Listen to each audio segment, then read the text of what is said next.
नमस्कार दोस्तों, पिछले साल अप्रैल के महीने में रामनवमी के समय कुछ लोग पकड़े गए गौ हत्या करते हुए आगरा के शहर में। इसकी वजह से आगरा में उस वक्त कम्युनल हिंसा भी छिड़ गई थी। ये इकलौता ऐसा इंसिडेंट नहीं है। अगस्त 2022 में भी ऐसा ही कुछ हुआ था। उत्तर प्रदेश के कनौज डिस्ट्रिक्ट में एक शिव मंदिर के सामने किसी आदमी ने मीट फेंक दी और उसकी वजह से हिंसा छिड़ गई। ऐसा ही कुछ मई 2020 में भी हुआ था। कोयम्बटूर मंदिर के सामने किसी ने मीट फेंक दी। फरवरी 2024 उत्तर प्रदेश के मुरादाबाद में कुछ लोग गौ हत्या काउस की स्लॉटरिंग करते हुए पकड़े गए। ये सारी खबरें सुनकर एक चीज आपके दिमाग में जरूर आएगी, आखिर ये कौन लोग हैं जो हिंदुओं की भावनाओं को ठेस पहुंचा रहे हैं और हिंदुओं को भड़काने की कोशिश कर रहे हैं। इसका जवाब वो नहीं जो शायद आप सोच रहे हो। पहली खबर का न्यूज आर्टिकल देखिए। यूपी पुलिस के अनुसार गौ हत्या के पीछे असली जिम्मेदार थे हिंदू महासभा के कुछ कार्यकर्ता जो हिंसा भड़काना चाह रहे थे। दूसरी खबर, शिव मंदिर के सामने मीट फिकवाई चंचल त्रिपाठी नाम के एक आदमी ने। इसने एक मुस्लिम कसाई को इसके लिए 10,000 रुपए दिए थे। इसके पीछे कारण था कि ये वहां के SHO हरिश्याम सिंह के खिलाफ बदला लेना चाह रहा था। तीसरी खबर, कोयम्बटूर के मंदिर के सामने मीट फेंकने वाला आदमी था हरिराम प्रकाश, एक unemployed civil engineering graduate. Police के अनुसार ये मेंटली डिस्टर्ब्ड था। चौथी खबर, गौ हत्या के पीछे मुरादाबाद में यूपी पुलिस ने अरेस्ट किया 4 लोगों को, जिनमें से एक था बजरंग दल का लीडर। ये एक मुसलमान आदमी को एक झूठे केस में फंसाने की कोशिश कर रहे थे, इसलिए इन्होंने खुद गौ हत्या कर दी। हैरानी की बात यह कि ये काम करने के लिए इन्होंने खुद एक मुस्लिम आदमी की मदद ली। इन खबरों के पीछे की सच्चाई सुनकर अगर आप हैरान हो रहे हो तो आराम से बैठ जाओ। अगले आधे घंटे में जो मैं सुनाने वाला हूं, अपनी आंखें और कान खोलकर ध्यान से सुनना। हमारे देश में एक भयंकर माफिया चलाया जा रहा है व्हाट्सएप और मीडिया के जरिए, जिसका सिर्फ एक मकसद है, सभी हिंदुओं को ब्रेन वॉश करना और तानाशाह के हाथों कठपुतली बना देना। मैंने पिछले वीडियो में समझाया था दोस्तों कि कैसे किसी भी देश का कोई भी डिक्टेटर हो, वो हमेशा देश की मेजॉरिटी कम्युनिटी को अपना टारगेट बनाता है। भारत के केस में मेजॉरिटी कम्युनिटी है हम हिंदुओं की, और हमें ब्रेन वॉश करने के लिए जो व्हाट्सएप पर माफिया चल रहा है वो 4 डिपार्टमेंट्स पर काम करता है। पहला डिपार्टमेंट जो आपके अंदर गर्व और अहंकार भरता है। कहा जाता है कि आप हिंदू कितने महान हो। Specially so called upper caste हिंदुओं को एक गर्व दिया जाता है। चाहे आपने कुछ पर्सनल लाइफ में अचीव किया हो या ना किया हो, आपको कहा जाता है कि आप महान हो क्योंकि आप इस जात इस धर्म में पैदा हुए हो। हिंदू धर्म में जिस व्यक्ति का जन्म होता है वो व्यक्ति बहुत ही भाग्यशाली होता है। दूसरा डिपार्टमेंट कहता है कि आप पर सदियों से अत्याचार हुआ है, ये देखो आप कितने बड़े विक्टिम हो। तीसरा डिपार्टमेंट, आप खतरे में हो, देखो हमें उन लोगों से खतरा है, वो कभी भी आकर हमें खत्म कर सकते हैं। और चौथा डिपार्टमेंट जो नरेंद्र मोदी को मसीहा बनाता है, आपको कहा जाता है कि अगर आपको कोई बचा सकता है तो सिर्फ वही एक इंसान है जो आपको आकर बचाएंगे, इसलिए सिर्फ उन्हें ही वोट दो। दुनिया का सबसे बेस्ट प्राइम मिनिस्टर है। बाप जो पैदा किया उससे बड़ा मोदी है, उतना वो भगवान है। भगवान भारत के भगवान का वरदान बन के आए हैं। इस वीडियो में तीसरे और चौथे डिपार्टमेंट को गहराई से समझते हैं, ये जानने के लिए कि लोगों को क्या क्या दिखाया जाता है उन्हें ब्रेन वॉश करने के लिए।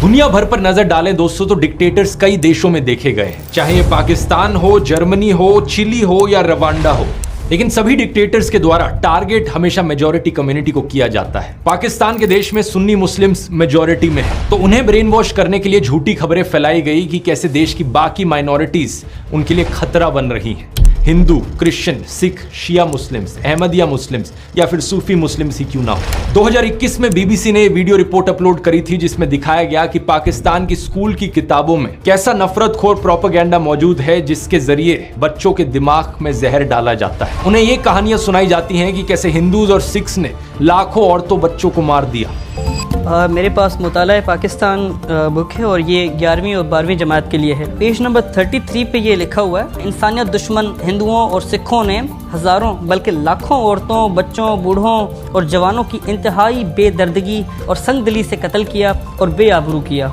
और इतना ही नहीं, यहूदियों को भी इस्लाम का दुश्मन बताया जाता है। इसके अलावा इस 2016 की रिपोर्ट को देखो या फिर इस 2021 की रिपोर्ट को देखो, जिसमें बताया जा रहा है कि कैसे अहमदिया मुसलमानों के खिलाफ भी हेट स्पीच देखने को मिलती है पाकिस्तान में। इस सब नफरत का नतीजा ये हुआ है कि पाकिस्तान आज के दिन बहुत ही बुरी हालत में है।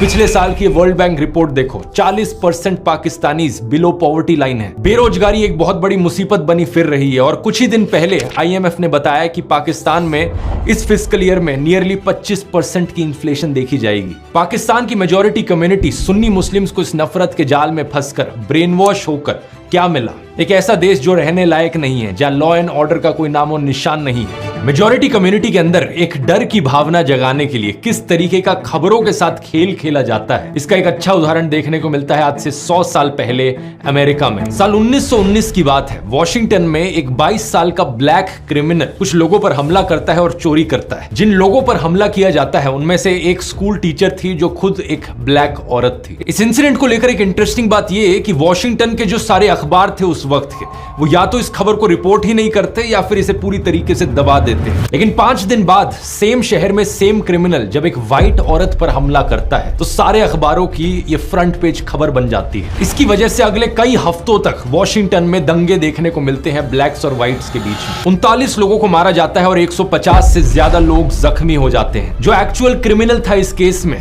उसका अरेस्ट सिर्फ 1 साल बाद ही देखने को मिलता है जब वो कोई एक नई चोरी करता है। वॉशिंगटन पोस्ट जो उस वक्त भी एक अखबार था, वो 100 साल बाद 2019 में उस इंसिडेंट को लेकर खेद जताता है। आर्टिकल में लिखता है कि उन्हें रिग्रेट है अपने रेशियल पास्ट को लेकर। आज दोस्तों ऐसी ही कहानियां हमारे देश में दोहराई जा रही हैं। कुछ महीने पहले आपने एक खबर सुनी होगी श्रद्धा वालकर की, एक हिंदू औरत जिसे बहुत ही बेरहमी से मार दिया गया उसके मुस्लिम बॉयफ्रेंड आफ्ताब अमीन पूनावाला के द्वारा। शॉकिंग बात यह थी कि इसमें इसकी बॉडी को काट कर फ्रिज में रखा था, लेकिन हमारे गोदी मीडिया ने इस एक इंसिडेंट का इस्तेमाल किया सभी मुसलमानों के खिलाफ नफरत फैलाने के लिए। इसकी वजह से national broadcasting and digital standards authority NBDSA ने 50,000 रुपए का फाइन लगा दिया मुकेश अंबानी के चैनल न्यूज 18 पर। 4 शोज जिन्हें एंकर किया गया था अमीश देवगन और अमन चोपड़ा के द्वारा, इन्होंने नफरत फैलाई थी। 1 लाख रुपए का फाइन टाइम्स नाउ नव भारत पर भी लगाया गया इसी चीज को लेकर। इस इंसिडेंट का इस्तेमाल करके सोशल मीडिया पर भी भरपूर तरीके से नफरत फैलाई गई। एक गोदी इन्फ्लुएंसर ने बॉलीवुड एक्ट्रेस सोनाक्षी सिन्हा की फोटो अपलोड करी उनके मुस्लिम दोस्त के साथ। श्रद्धा की खबर को देखते हुए शत्रुघ्न सिन्हा ने दहेज की लिस्ट से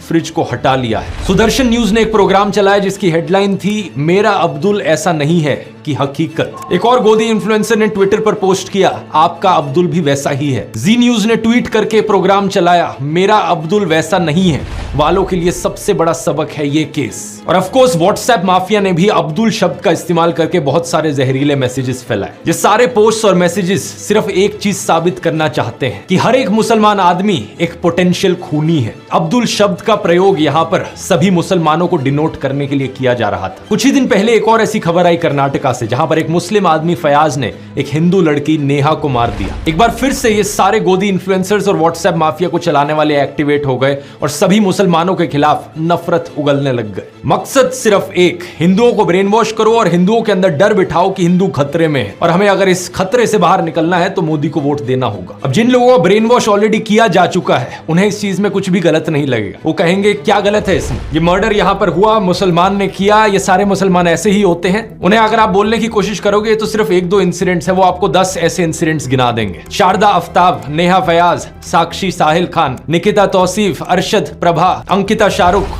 रितिका सईद, मानसी दीक्षित, मुजम्मिल, इन सभी केसेस की लिस्ट सुनाने के बाद ये आपसे कहेंगे ये देखो कहा था ना मैंने, ये सारे मुसलमान ऐसे ही होते हैं, ये सारे के सारे पोटेंशियली खूनी होते हैं। क्या है इसके पीछे का सच, इस खबर को देखो। श्रद्धा वालकर के केस के 2 हफ्ते बाद एक और केस हुआ था पांडव नगर में। अंजन दास नाम के एक आदमी को उनकी पत्नी पूनम के द्वारा मार दिया गया और श्रद्धा के केस की तरह उसकी भी बॉडी को काट कर फ्रिज में स्टोर किया गया। इतना ही नहीं, इसके 3 महीने बाद इस खबर को देखिए। नजफगढ़ के पास मित्राऊ गांव में साहिल गहलोत ने अपनी live in partner Nikki Yadav को मार दिया। मारने के बाद उसकी बॉडी को अपने ढाबा में फ्रिज में रखा। सेम दिन उसने एक शादी भी कर ली। इन दोनों केसेस की डिटेल्स बिल्कुल वही श्रद्धा आफ्ताब केस वाली डिटेल्स हैं। सिर्फ एक फर्क है, इन दोनों केसेस में कोई हिंदू मुस्लिम का एंगल नहीं है जैसा उस वाले में है। इसलिए आप